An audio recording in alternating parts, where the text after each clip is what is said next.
What's going on YouTube? Well, we are going to be cutting a pick guard. So go ahead and start off by disassembling the guitar. Grab your pick guard material and put your pick guard on the material. We're going to be tracing this out with a black Sharpie. Now, if you have something like this Jaguar base that has a two-piece pick guard, go ahead and grab some tape and tape the pieces together because you want those to be taped together so this way they don't move around and mess up your outline. Once you have everything set to go, grab a black Sharpie marker and just do a nice outline around the original pick guard that came off of the guitar or bass guitar. I try to make the line as thick as possible when I go around the actual pick guard on the new pick guard material. Go ahead and mark all of your holes and the pickup hole or cavity, and then go ahead and bring this outside. Now, if you don't have a bandsaw or something, you're going to be doing this by hand. You're probably going to want to grab like a hacksaw or a hacksaw blade. Alternatively, you could probably use a Dremel tool with a cutoff wheel, although you'll have to be pretty accurate with that. I leave a little bit of a gap or an edge around the pick guard. So basically, I don't cut it to the exact Sharpie outline just yet. And I'll explain that to you in a little bit. Now, if you have a bandsaw, go ahead and bring that out there. I start off by just cutting off some very large pieces that I'm not going to be using. And, I'll keep those for extras just in case I decide to make something small with them. So basically, long story short, what I do is I go around the pick guard itself. I don't cut it to the exact outline shape just yet. And I basically, like I mentioned, leave a little bit of a gap between the actual Sharpie marker and the actual pick guard itself. I want to have a little bit extra just in case I mess up somewhere. At least this way it'll give me a little bit of breathing room, so I'll be able to go back and fix that later if I need to. If you try to cut this along the actual black Sharpie line at first, you might run into an issue where maybe the bandsaw walks a little bit and it cuts into the pick guard, and then your pick guard won't look as uniform. You'll have like a weird kind of like whoop-de-doo in the pick guard. So I just tried to go along the outside of the black Sharpie marker. As far as the neck pocket goes, basically what I do is I try to cut down like the center and then cut small little triangle areas out of that. I found that this is probably the easiest way to cut out the actual neck pocket shape. It takes a little bit and it's sometimes a little bit of a pain, but it's probably one of the easiest ways that I have found to do it. So basically just make one straight line and then cut a bunch of little triangles out of that. Now, after you have cut the shape to roughly the shape that you need it to, I would say go ahead and grab a drill and a drill bit. So essentially you're just going to go through and drill out all of the screw holes for the pick guard. After this, we are going to use like a countersink bit that has sort of like a chamfered edge on it. And we're basically just going to kind of ream those holes out to make it so that the screws fit a little bit more flush on the pick guard itself. Now, as far as the actual pickup goes, now this will depend on, if it's a humbucker or a single coil or whatever, but this is the easiest way that I found to do it. I take that same drill bit and then I basically just make a bunch of really small holes right next to each other. I don't go along the actual Sharpie marker yet.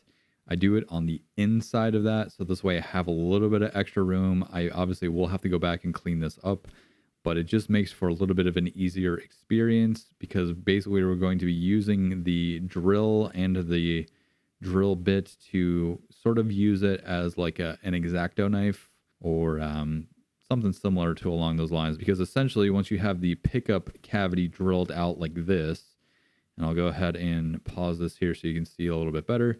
We're going to be cutting all of the material in between where we drilled out for the actual pickups themselves. And you'll see what I mean here in a second. So once you're ready to do this, go ahead and insert the drill bit into one of the holes.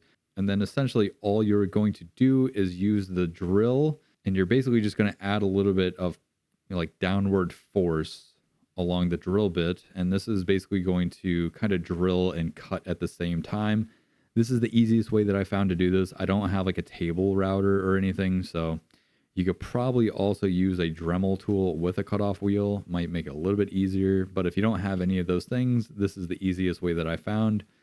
Basically taking that drill, the drill bit, and then just kind of sawing it and adding a little bit of pressure to make sure that that drill bit cuts through the plastic into the next small drill hole, if that makes sense to you. Now, once you have everything cut out and kind of lined up, I'm just going to go ahead and double check everything. At this point, what I would recommend, grab some either double-sided tape or take like some duct tape or something and kind of loop it over itself to make it like a double-sided sticky. And then stick the pick guards together, obviously line up the screw holes and everything so this way they are in the correct spot, because for this next bit, we are going to be using a oscillating spindle sander. But as of right now, I'm going to use like a countersink drill bit or like a chamfer bit. And basically all I'm doing, like I mentioned, is I'm just trying to make those pick guard screw holes like recessed. So this way when I put the screws in, they sit flush to the actual pick guard. You don't necessarily have to do this. I just like the way that it looks. I think you could probably pick one of those drill bits up at like Harbor Freight or something, probably for around $10. Once you have all of those holes countersunk, you can then go ahead and move on to the actual sanding part of this. Now, this is a oscillating spindle sander. You can get these at Harbor Freight for about $150. You might also be able to find them on Facebook Marketplace for less, depending. As of right now, I think I'm using a 3/4 inch spindle. I do eventually switch this to a smaller, like 1/8 inch or 1/4 inch spindle. And basically all I'm doing is I'm just refining the edge, making it smoothed out, getting like any of those wonky kind of like cuts off of there. Because I will end up taking the original pick guard and putting this on top. And I'm going to use the original pick guard as sort of a template to make the sanding and cutting a little bit finer. So this way I'll have like a nice shape to this. So this is why I would recommend taping the original pick guard to the new pick guard, because you can lay them on top, but if you want a much more precise cut, like I mentioned, would tape these together somehow, because when you do use this oscillating spindle sander, sometimes the pick guards do have a tendency to move. So just take that into consideration when you're doing this. At this point, am trying to go ahead and sand away that black Sharpie marker and get it to the point to where it matches with the original pick guard. Essentially, I did end up moving to a smaller spindle. Like I mentioned, I think this is like an 1/8 or a 1/4 inch spindle at this point. And I'm just going into the neck pocket area to kind of clean that up as much as possible. I do eventually tape the actual pick guards together, which is why I recommend doing that beforehand, because I didn't do this on this one and it kept kind of jostling and moving around. Anyways, take your time, go around the pick guard. You don't want to try to remove too much material all at once. Obviously, this is going to be a process. Inside of the pickup cavity area, I do try to get this over it, and even with this small spindle that I have, there wasn't really a lot of room, so I will have to go back with some actual hand files and to knock this all down to the correct area. Again, this will work better if you tape the two pick guards together, so this way the top and the bottom don't move on each other. Essentially, like I mentioned, I'm just using a bunch of small hand files, and I'm going in and getting this as best as I possibly can. We will still have to actually mount the new pick guard onto the body with the pickups in it to get a better fit and finish, so you may have to do this a couple of times. As for the P-base style pickups, those little end tabs where they kind of like ear out or bow out, I'm going to just be using a round file for that. It makes it a lot easier, and it's pretty much almost the exact same shape. As far as the size go, couldn't tell you, but if you can find a round file, it'll just work a lot better.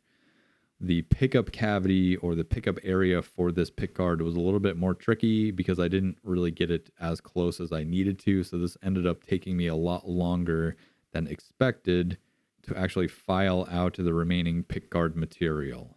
Once you have everything hand cut with the files, you can then go ahead and move along to the edge. You can do this after you have the pick guard fit and finish. This is just an extra step, but essentially I'm just using a small, like a finer file. Not really 100% sure of the file, like grits, or if there is a grit to the files, But I'm just trying to use like a really fine file to just go ahead and refine the edges at this point. And if you want to bevel, you can do that as well. You can use a hand file to bevel the edges. So if you want that, like if it's going to be a 3-ply pickguard and you want to see that white, black, and white, basically you're just going to take a file at an angle and then angle those out. I haven't perfected this, and there is chamfering bits if you have like a table router to do this with. It does work with hand files. As of right now, I'm taking some 120 grit and just going around the edge to smooth everything out. And like I mentioned, you can do this if you want. So basically I'm just taking a file and I'm just kind of lightly filing the edges to give that more of like a chamfered edge.